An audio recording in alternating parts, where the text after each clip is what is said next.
Welcome to Season 3 of Conscious Conversations, where we aim to inspire deep and meaningful interactions that grow into a community of practice that is committed to healing, resilience, and expansion. Welcome to another episode of Conscious Conversations with Mabato. Today we're having a conversation with Reverend Diane Ford-Dessables, all the way from Costa Rica, but originally from the United States. And we are talking about collective recovery and restoration for communities of people of color. We know that because of colonization and because of white supremacy, indigenous people have endured a lot of oppression, suppression, and they have not been able to build the capacities and the resources to help develop their communities. And, it has had very adverse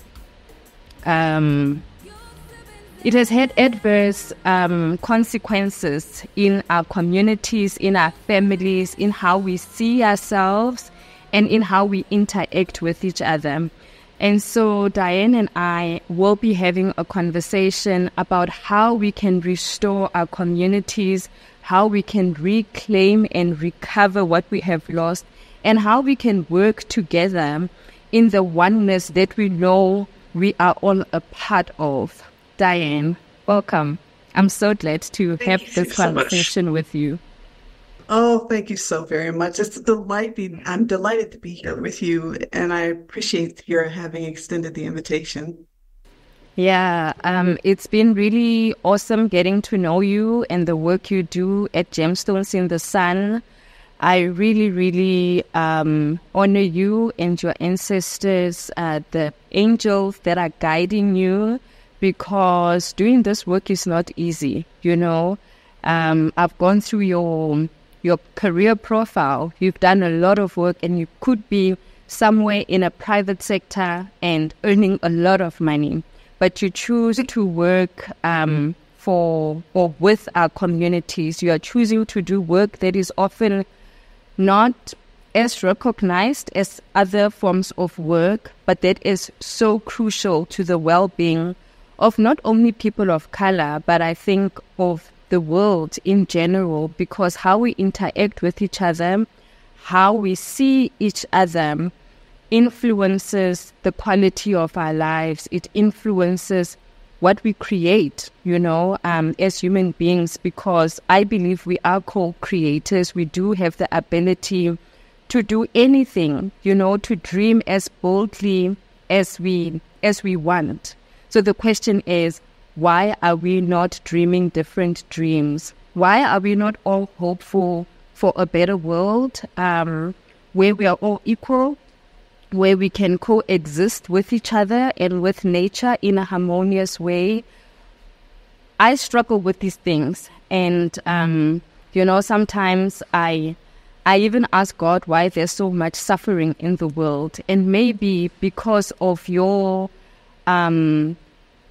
benefit of age and the wisdom that comes with it, and all the different experiences you've been a part of over the years and over the period in which you've been doing this work, maybe you can share a better understanding of what is going on. And maybe how we can... I'm on the journey with you. I'm on the journey with you. I'm on the journey with everyone. I can't say that I have some secret sauce that gives me all insight and power into the answers to those very profound questions, but I can tell you that I am walking with you and seeking those answers every day. And when I stop doing that, it means that I have moved on from this assignment to the next assignment, and I'll still be pursuing the answers to those questions, and hopefully by then participating in their coming realizations. Oh, thank you so much for that. Before we get into the gist of our conversation, who is Diane? What is your story? What brings you to this part of the chapter of your life? Oh, I am a seeker. I am a woman who never stops learning. I understand that I don't have all of the answers. I, um, I believe that in the mysteries of life and in the mysteries of God. And so I just ask lots of questions like you do and try to seek answers through conversations like this one. I was born and reared in the United States of African and American parents. And I was fortunate enough to know my grandparents and have a sense of who my family members are, going back several generations. Of course, because we were all subject to the legacy of chattel slavery, I can only go back so far in my recollection of who I really am, but whose I am, I'm quite rooted in.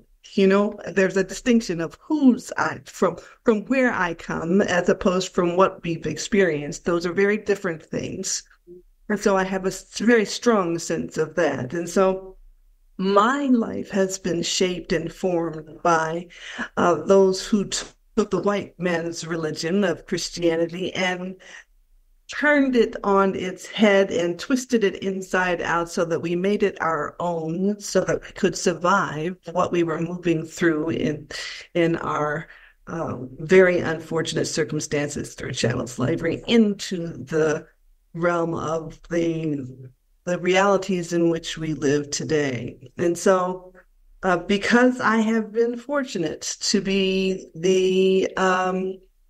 the recipient of everyone else's hard work, I know whose shoulders I stand on. I understand the struggles that have gone on before me. I understand the sacrifices that have been made, and I am the culmination of my forefathers' most probably the dreams that they could not even imagine, honestly.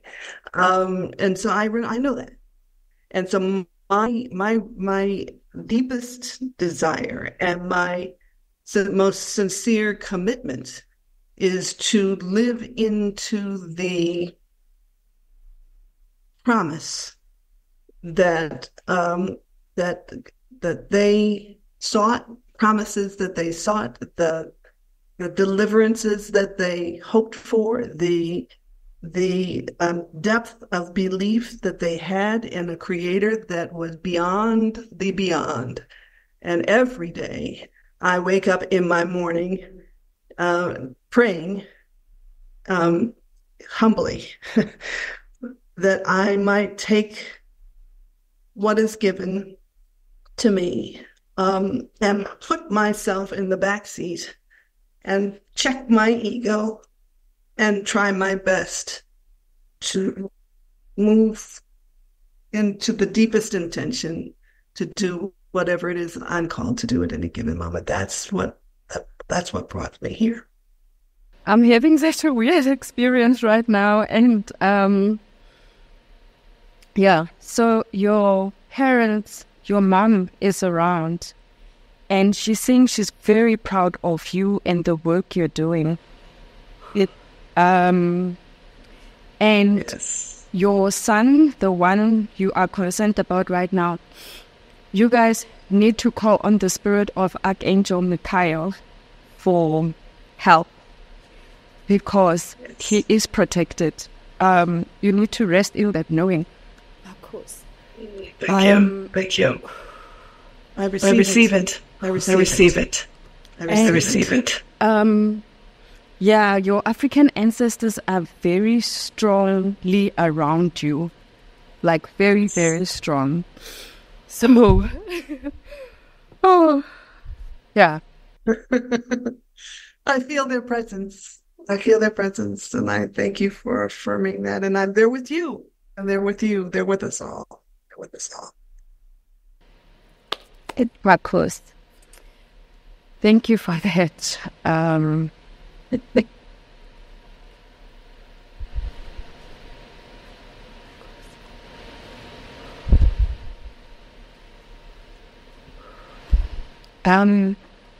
We hear a lot of conversations around healing in communities. Do we really understand what healing our communities means? What does that? I think, about the healing, they understand the depth of understanding of what healing in community means and healing communities mean, particularly for people of color and particularly for those of us who are African descendants.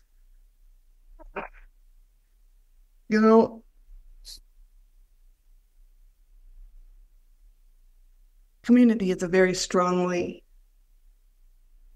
tethered concept and reality for us. It shapes us, it molds us, it makes us who we are. It is the measure of what true life is for us. It is how we process information. It is how we birth our true being.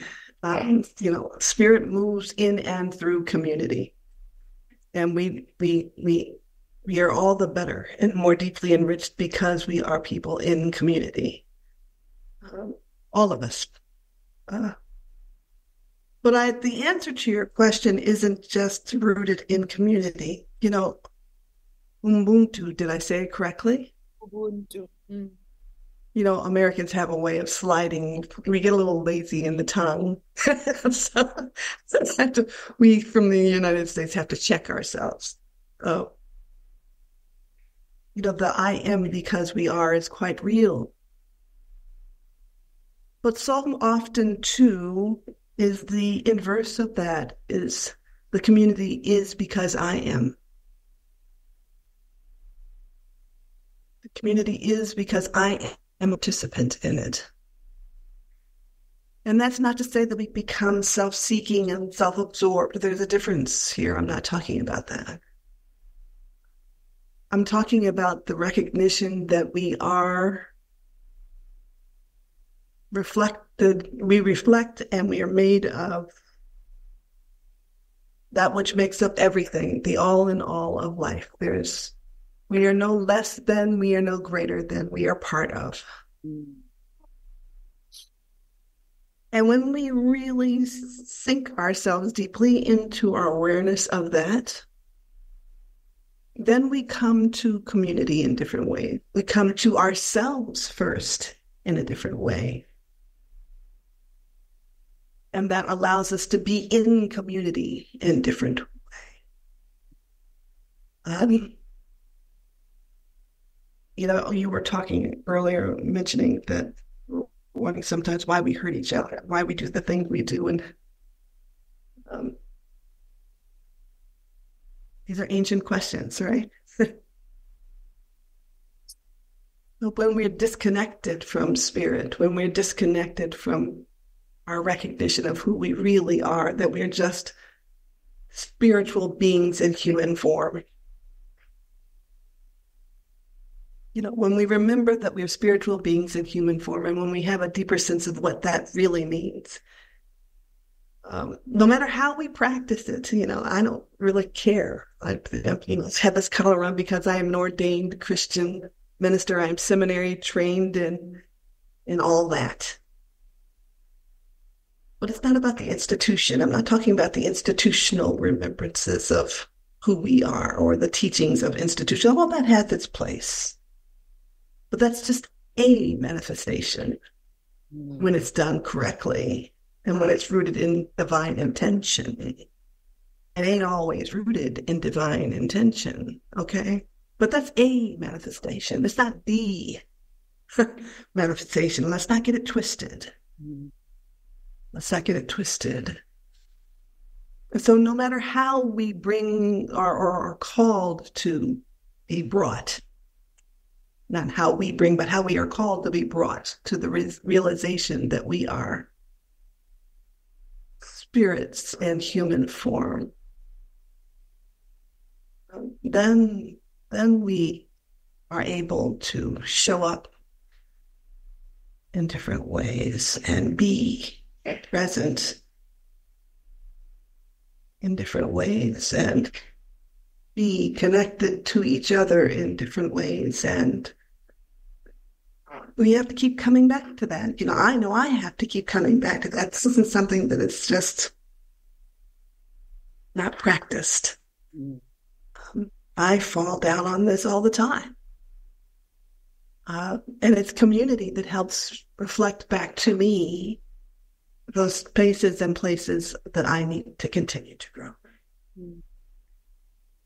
And so it's not a secular thing. It's not a spiral. It's dynamic, right? So true ministry, if you will, it's about give and take. We offer, we receive. We fall, we get up. We seek, we answer. We respond in kind. We give, we gift. It's all about the dynamics, the dynamic way of being in this world until we are moved on to our next assignment. You're speaking about how having an understanding that I am because you are, right? And that we are part of communities and that the communities reflect the people who form the community. With that said, how do you think our venues have influenced where we find ourselves right now in relation to the breakdown of communities? So many people feel isolated. So many people feel unsupported, even within family structures. So there's almost this sense of, people are just not okay. This sense of, it's not my problem if it does not affect me. This sense of, I'm just looking after myself. This week alone, I've had a couple of interactions with people I'm not related to who need help. And because usually under normal circumstances, the things they need assistance with would be coming from their families, right? And they're saying to me, I've shared this with my family, but, people are disinterested. So even people who do have family members around feel like they have no support, that nobody can hear their struggles, their pain. Why do you think it is that we do not share in each other's pain? What has, I don't want to use the word what has gone wrong, but where do we fall short in terms of what we deem as important? I think let me leave it there for now. That's a huge question and a very important one. And you ask good questions, my goodness. I'm going to approach this. I want to be as authentic as I can be and as transparent as I can be, because I don't know how to be anything else. And if I try to be something else, I'll really screw it up. So I'm just going to come at the answer to your question through my own experiences. Okay? I can speak to that with authority.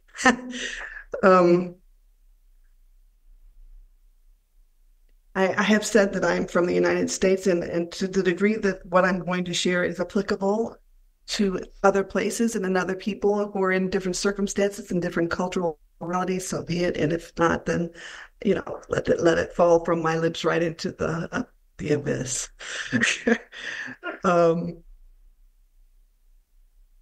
In the United States, people are isolated from each other. They feel, especially people of color, are so busy trying to survive, right? Trying to make it from one day to the next, trying to scratch up a living while being oppressed. And we have this schism in the United States that we go through if we are people of color, and including African Americans and people of African descent broadly.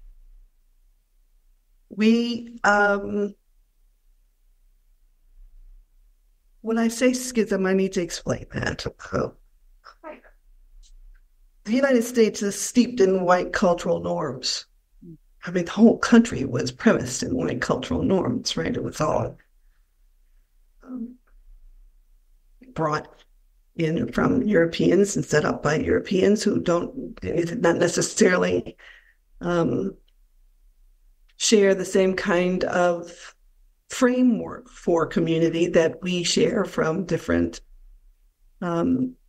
communities of color. And so prosperity meant something very different to people who seek monetary gain and who stole and steal resources for their own benefit and to the detriment of people who they felt to be inferior. Okay. And so, let's pull this into today's experience where people of color often, may go to a bank, for example. Not all people of color, I'm generalizing, so do take this with a grain of salt. But let's just say we have a sister who brown-skinned sister who, like the two of us, may walk into a bank, for example. And the previous day she decided, or the previous days in which she decided that she would turn her hair blonde and put in a weave, and felt that would make her more attractive. But the reason for her, it's not that she was not, there's nothing wrong with trying to make yourself look fine. I think that's great. I'm all for it. But when the motivation becomes that we want to try to make ourselves look more European or become more fashionably acceptable to white, so that we fit into a white cultural norm, so that we might then find some ways to give ourselves the acceptance, the sense of security, the sense of being seen and being valued in society. When we do that, and we step into the bank so that we can talk to the bank manager and hope that the bank manager will give us what we need, because we look and sound more like the bank manager.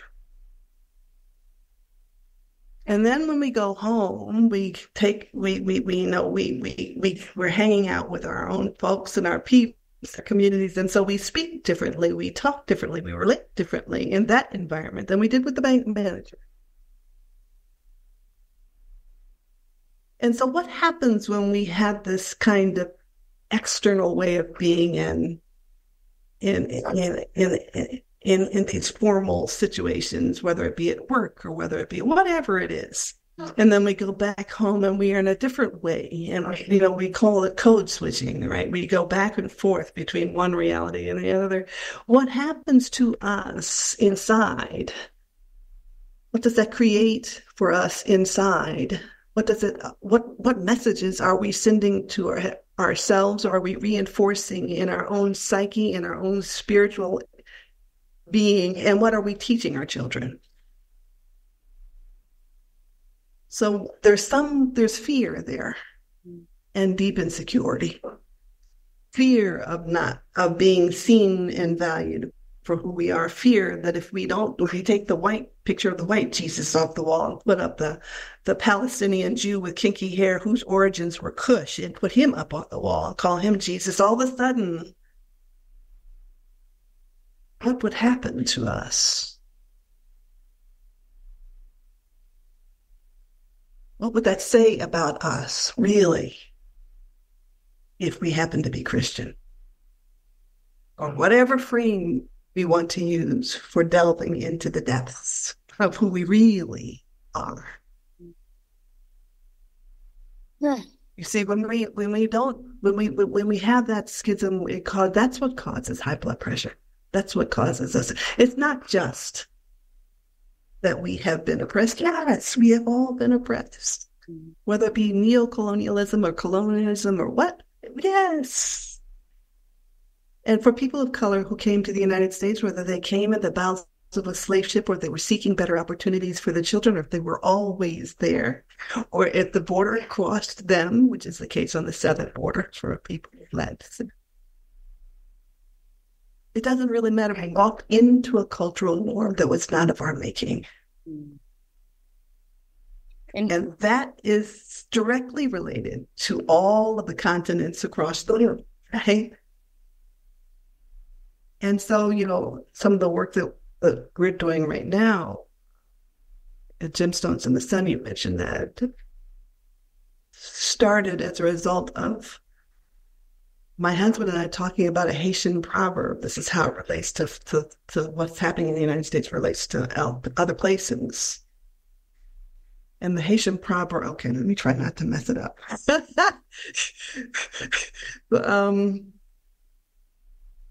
Remember, the rocks in the water don't know the suffering of the rocks in the sun. The rocks in the water don't know the suffering of the rocks in the sun. So what does that mean? In a Haitian context, the rocks in the water were privileged people, were the people who were the slave masters. Okay? And the rocks in the sun, the rocks in the sun were people who were oppressed, who were being whipped, etc. But we tried to take that and we flipped it on its head. Because in the cultural context that we're talking about now, about in the United States and how that has affected people of color, the rocks in the sun, the privileged folks,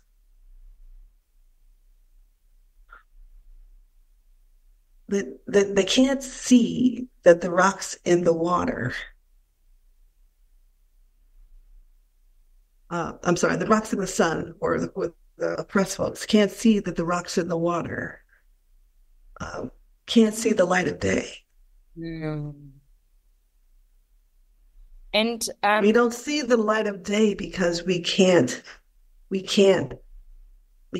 run away from, or haven't found the means to be able to run away from having to acquiesce to this cultural norm that is not ours.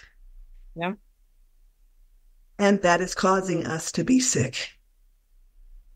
So what folks abroad see, whether is, they see their loved ones, they come to the United States, they think everything's just fine and dandy. It is a privileged place. There's no question about that. I'm not denying that. I'm a person of privilege on a global scale. I'm a oppressed Black woman, but I'm a person of privilege on a global scale. There's no question about that. But when you come to the United States, no matter how we got here, and we're supporting other people, either in the United States or abroad, the folks who, let's say they are abroad, for this purposes of our conversation, don't know the suffering and the pain of the people who are in the United States who are sending that money, because they're having to give up something of themselves that is taken for granted abroad. And having to give up who they really are in order to send that remittance. That was going to be my next question, to say, in us aspiring and working very hard to have this privilege and what seems like the dream life, right? A dream life that has not been framed by us with our values and our philosophy. And by us, I can speak about Ubuntu, as a Black person living in South Africa and doing the research work I'm doing.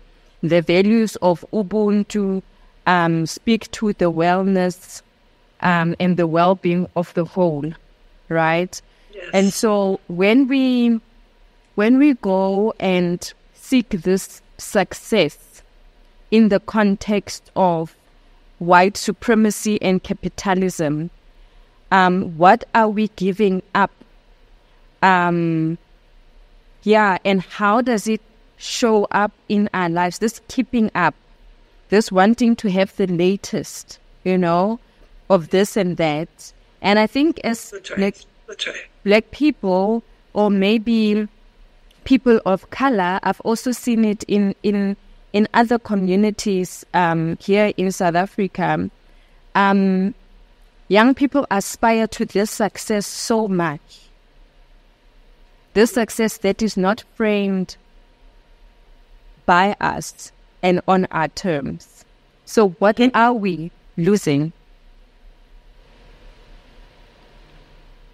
We're losing our capacity to honor our elders.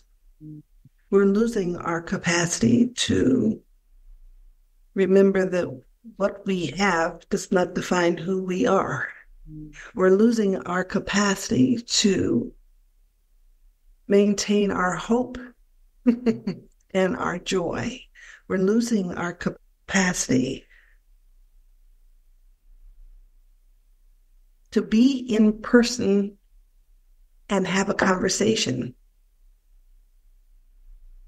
In person and have a conversation. We're losing our capacity to remember the difference between sufficiency. What is sufficient? Or let's put it this way. We're losing our capacity to cherish what is sufficient. There is enough in this world. We have been given everything that human beings need in order to survive on this planet. There's no lack there. What's lacking is our capacity to share it. We are gotten into this. It's all about me, and I really don't give a damn about you. I'm going to get mine, kind of, and to hell with you, pardon my French.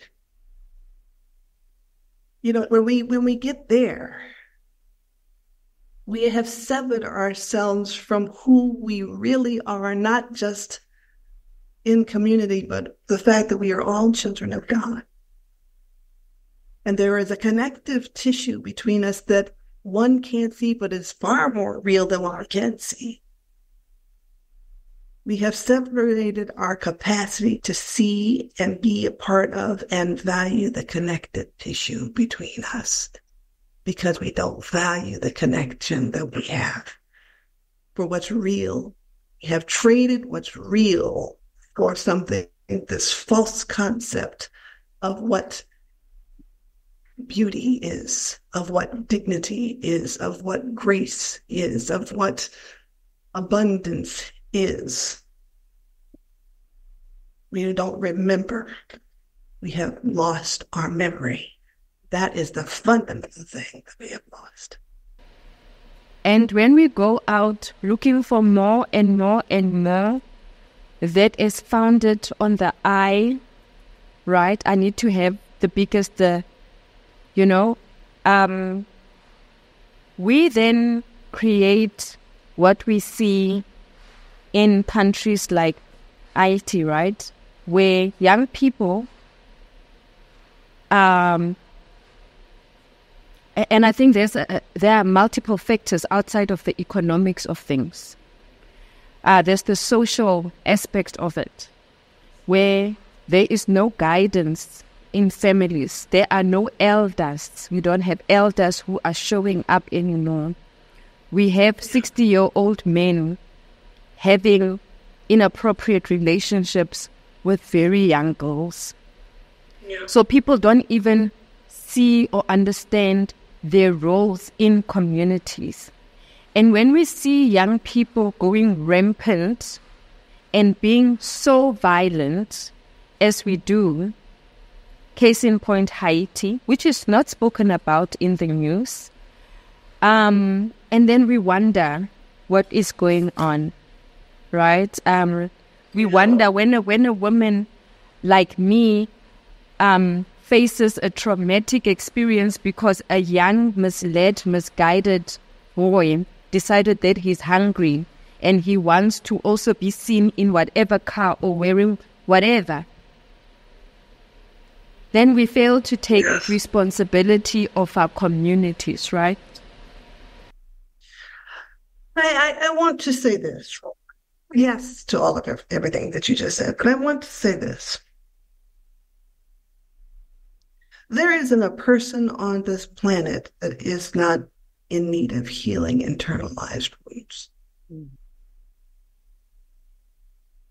Let me repeat that. There isn't a person on this planet that's not in need of healing internalized wounds. We are talking about cultural dependencies and the misappropriation of culture in ways that supplant divine intention. But in order to deal with that, we have to get to the place, I believe, where there's no shame in the game of recovering who we really are. And there's no shame in the acknowledgement that we all are deeply wounded in need of restoration. We're all of us have extraordinary gifts, and all of us, to some degree or another, are broken, self included. We're all constantly in need of being mended. Now, the question is, how do we go about doing that? Do we recognize it? Do we accept it?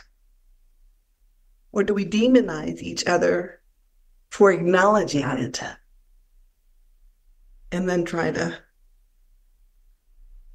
deflect from our own responsibility to live into our own acknowledgement of it by demonizing somebody else who does?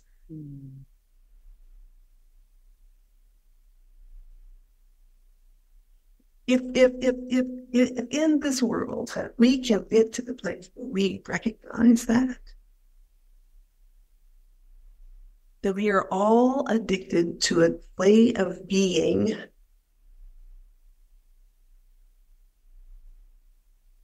that seeks to deny our need for healing, that being transformed is a constant state of being, if we allow it to be the case. When we allow it to be. Change is the only constant thing that happens in the universe. So why on earth would we think that we don't need to constantly change? We are constantly evolving. I don't have the same cells, nor do you, from when we were born. We are constantly changing. The universe, the cosmos, is constantly changing. So we must recover. We are addicted to what feels safe.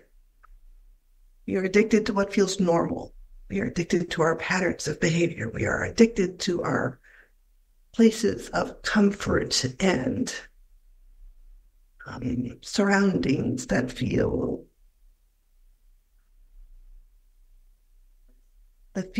like we are in control.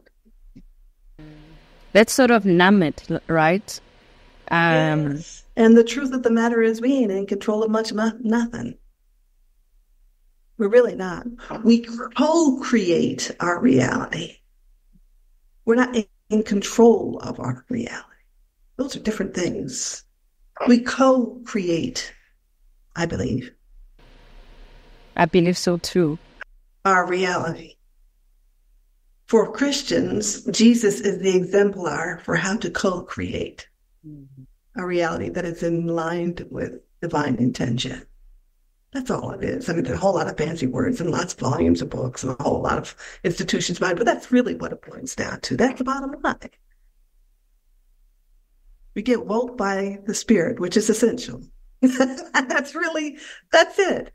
And we get to the place where, because we're woke by the spirit, we are able to summon the courage that it takes to be vulnerable. We are able to summon the courage to move into that which is unfamiliar to us. We are able to summon the courage that brings a new dimension to our lives, and we're able to apply that new dimension to every aspect of life. Now, to be in community, to be vulnerable, people need a lot of courage. I mean, I've been in a couple of Gemstone in the Sun's Freedom Circles, which is a safe space, where people can be in recovery together. What does recovery look like, and what does it take? I know vulnerability is very, like being able to be vulnerable and opening up and not carrying the shame. I mean, I think because I've gotten to a place where I understand values, and I understand that there are certain values that people have or hold on to that sort of like contracts their worlds and makes it difficult to be regenerative and to have that spirit of co-creation and, all these beautiful things that we wish we could bring into our communities. Emotions and maybe values like shame and guilt, people tend to hold on to quite a lot, which does not allow them the space to address what needs to be mended. The experiences that we have had, that have brought us a lot of pain. I think people tend to attach a lot of who they are to the experience. And there isn't that like separation to say that is what happened and this is who I am. And so it almost becomes difficult to even open up in community, to have that courage to say, this is my story and I want to heal, because we cannot heal what we do not acknowledge. That's right. You used two words when you were just speaking. You said safe space and courage. I would venture to say that it takes more courage than anything else. That the freedom circles, which is really essentially what you're referring to, is closed conversation among people of color who share their stories. And I don't know that I would categorize it as being safe space as much as it is courageous space. It's courageous space. Because when we're safe, we don't necessarily, we want to stay in that place of not being, of not summoning the courage to become vulnerable. But when you see other people coming to the place where they are saying, you know what? This is where I am. This is who I am. This is what I'm struggling with. And this is what's happening with me. Our experiences are valuable because they're part of our story. Our stories shed light on who we really are. They begin to give glimpses of who we are. We can't know who we really are until we go through our conversations about who we ain't. Right? You can't distinguish between water and sand until you've seen both water and sand. If you've only held a cup of sand, you don't know what water is. You don't know how nourishing it is. Well, people who come to Freedom Circles come from all different manner of circumstances, in all different cultures, and folks speak different languages. And we come from people of color in the United States and across the world are so varied. We have different beliefs. We have whole different frameworks for understanding. But the one thing that we have in common, we believe, is that we've all been subject to one degree or another to the influences of colonialism, neocolonialism, and racism. We just don't know it. We think that our own struggles, our own experiences, our own set of pains are just unique unto us. And that ain't so. But when you're listening to each person share their stories, this is what my people are. This is what I'm working with. The refrain starts to tumble out into the center of the room. And over time, the wisdom that comes through the sharing of our collective stories brings to light who we really are.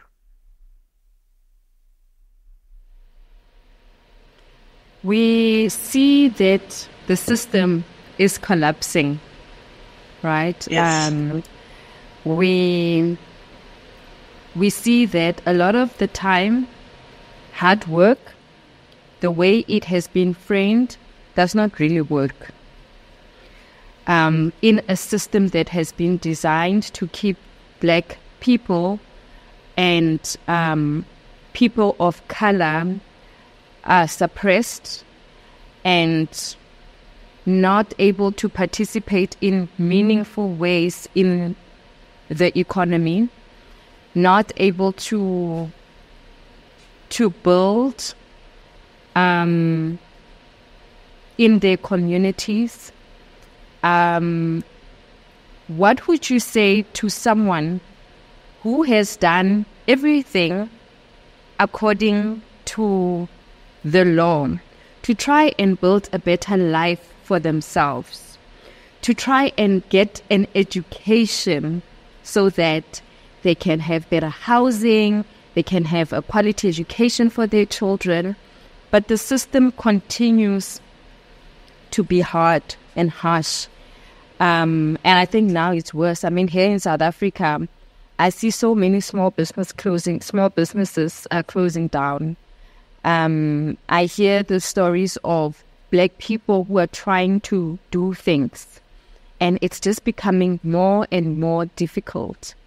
What would you say to people who recognize that the system is not really working and are seeking other ways of being and of rebuilding their lives and their families? People who see or who recognize that something is wrong in our communities and who wish for a better communal life.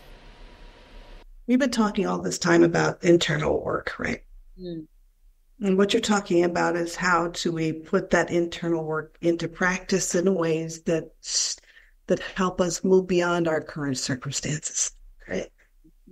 And so, as we shift from money idolatry to the use of money for the common good, or individualism to community, or the mentality of scarcity to the mentality of sufficiency, or we also shift from limited solidarity to total solidarity, which is not what the system offers us an opportunity to do. Right? We shift from the abandonment of secrecy to the abandonment of vulnerability. We just talked about that. The system is dying because it's not serving anyone well. The system is dying because it is premised on the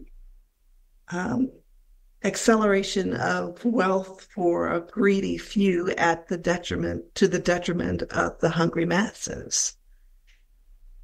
Let it die. Mm-hmm.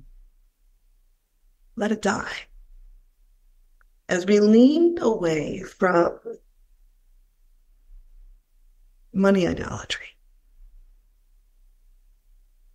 I'm searching for the words here. It's like,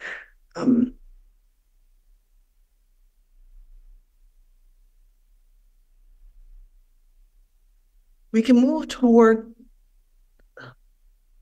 less competition and more cooperation. I like that. I guess that's we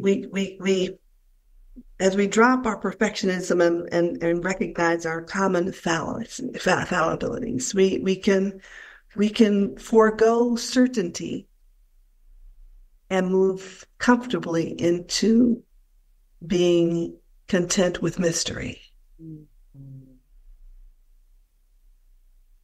Let the current capitalistic system die. Let God do what God is doing. Knowing that if and as we recover who we be and purpose our internal healing toward transformative change in these ways, then everything that is happening we shall see is in good order. It's painful. It's going to be extraordinarily painful. But oh my, when we hold on to the truth of who we really are. See, I'm a preacher, so you really don't want me to start. I'll start running around the room and start. Okay, when we hold on to the truth of who we are and whose we really are, then all things are possible. It ain't just hyperbole, it's true. I love that. I love that so much. On my way to the studio, I sent Greg a message because sometimes these things happen and my body's like, oh. And I get all teary. So I sent Greg a message. I'm like, I don't know, sometimes we get so caught up in our own individual vision of what we see and the disappointment we have experienced as Black people that we fail to work with that uncertainty, but with the trust in Source, with the trust in God and what He has trusted us to do, in this lifetime. I don't want to, yes, to what you're saying, but I don't want this conversation to end without acknowledging that there is a place and a space and a need. Fear has its role. Grief has its place. We're not, I don't think neither you nor I are diminishing any of that. But we can't get stuck there. Oh, right. We can't just get stuck there. Yes, we feel those things, we do those things, and tears will drop, we gnash our teeth, we do all that.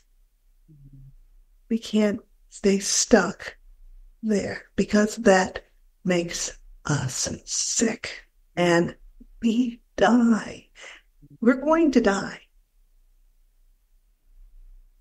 We're all going to die. But how we live into the newness of life as we experience it right now, that is heaven.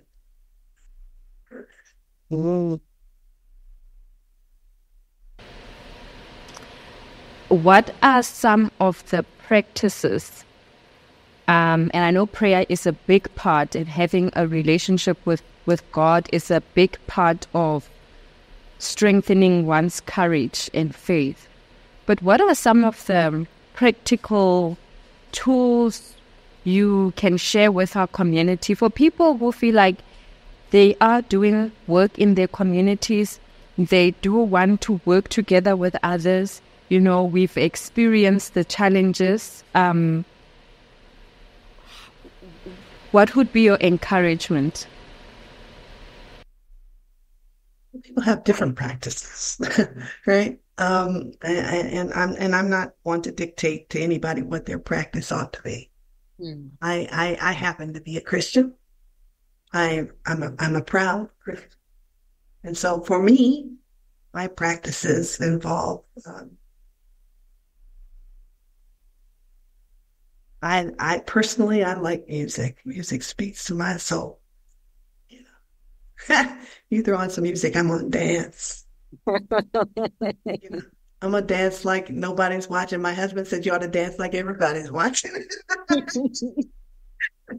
gonna dance. I think we have to do what brings us joy. I think we have to do what brings us joy, those things that bring us joy that are aligned with divine intention in our lives. I love that. Because many things could be bringing us joy. No. The second, the qualifier is important. The qualifier is important, right?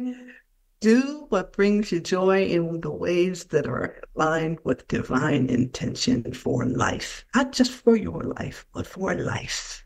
I love that. I truly, truly love that. If we're practicing that in any form,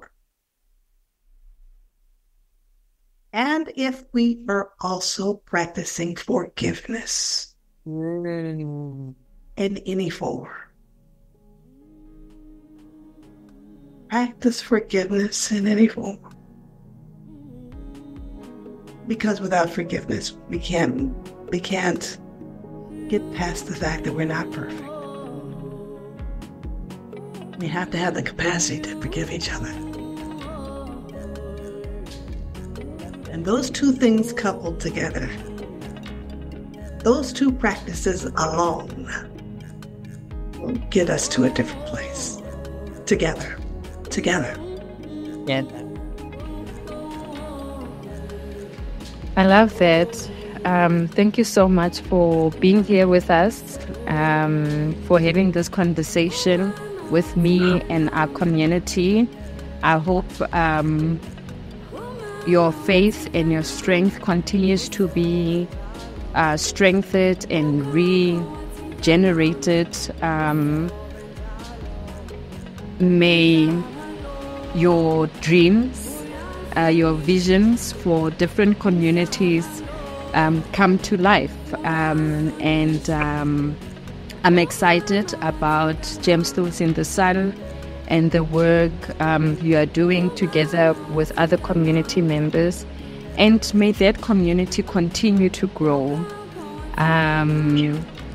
To healing, grieving, recovery, and remembering who we are. Yes. Thank you very much. Thank you for having me, for these extraordinary conversations that you're having, that you're offering, that you're gifting to the world about them. It's a wonderful thing. It's happening in and through you, which is a total joy.